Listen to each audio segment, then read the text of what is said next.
Programme કરવાનો જેણે સારા ગીતો ગાયા છે, એટલે એ કલાકારોને પણ એમ થાય કે આપણા 200 રૂપિયા 400 રૂપિયા રિક્ષા ભાડું નકામું નથી ગયું. એક પ્રોગ્રામ એવો બરાબર સારા કલાકારોનો. પછી આજે હમણાં સંગીત સિવાયનો પ્રોગ્રામ એક એવો રાખો કે ક્યારેક ક્લાસિકલ ગીત ગવરાવો, એમાં મન્નાડીનું ગવરાવો, ક્યારેક મુકેશના જૂના હોય. સંગીતનો પ્રોગ્રામ ના કહેવાય, પછી એકાદ રાખજો ને, તો થોડો રાખજો. મેં તો કહેવા ખાતર કીધું, તમે કીધું કઈ બોલો, વાંધો ક્યાં કઈ વાંધો ખરો? ઓકે. એ પછી એકાદ પ્રોગ્રામ એવો રાખો. આ પરફોર્મન્સ આજકાલ બધા બહુ સારા કરે છો, એકદમ મસ્ત. જેમ કે જ્યોતિએ કર્યું હતું, આ પણ કરે છે, મિલી, મુકેશભાઈ, પછી મોદીભાઈ, બરાબર, રાજ કપૂરના, વર્ષા, શમ્મી કપૂર, પછી શમ્મી કપૂર એ પણ બરાબર છે, સદગુણાબેન અને લાવણ્યા તો બહુ સરસ કરે છે. તો એક પ્રોગ્રામ આપણે પરફોર્મન્સ વાળાનો રાખવો કે જેથી, અને એમાં કોમ્પિટિશન રાખજો જેથી એ સારું કરે. આમ પાછા કઈ જતા રહે એવું ના બને, આપણા પૈસા ના પડે. મજાક કરું, પણ એક પ્રોગ્રામ એવો રાખો.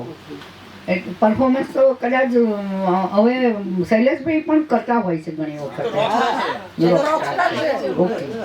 અને પછી એક પ્રોગ્રામ કદાચ હું વધારે પડતા પ્રોગ્રામો કરી છું, પણ એક પ્રોગ્રામ એવો રાખો કે જેમ કે મંદાબેન છે, મનુભાઈ છે,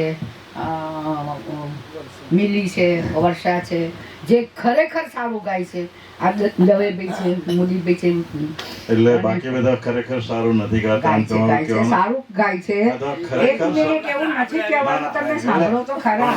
તમે ખરેખર શબ્દ વાપરો ને એ બહુ અગત્યનું. પેલા સરકારી નોકરીમાં એક ભાઈ છે,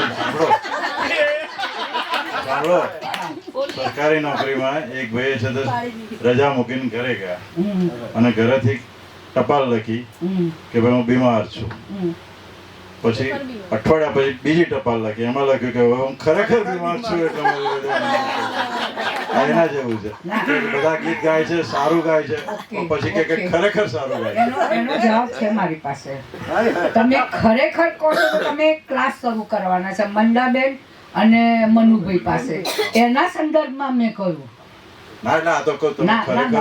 તમારી વાત સાચી છે, પણ તમે જે ક્લાસ શરૂ કરવાના છો, ખરેખર માં આવું તમે